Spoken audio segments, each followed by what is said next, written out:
How to fix Netgear Nighthawk router. Internet light orange not working, or how you can simply solve it. So Netgear Nighthawk router orange internet light fix.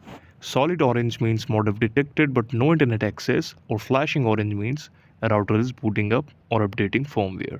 If it stays solid, it's like one any internet issue. Step 1 is power cycle modem and router. Turn off both your modem and router. Unplug them for about 30 seconds. Plug in the modem first and wait for 2-3 minutes. Then plug in the router and wait for it to start. Check if the internet light turns on white. Check the Ethernet cable. Make sure the Ethernet cable from your modem is plugged into the yellow internet port on the router. Try soft swapping with another Ethernet cable if available.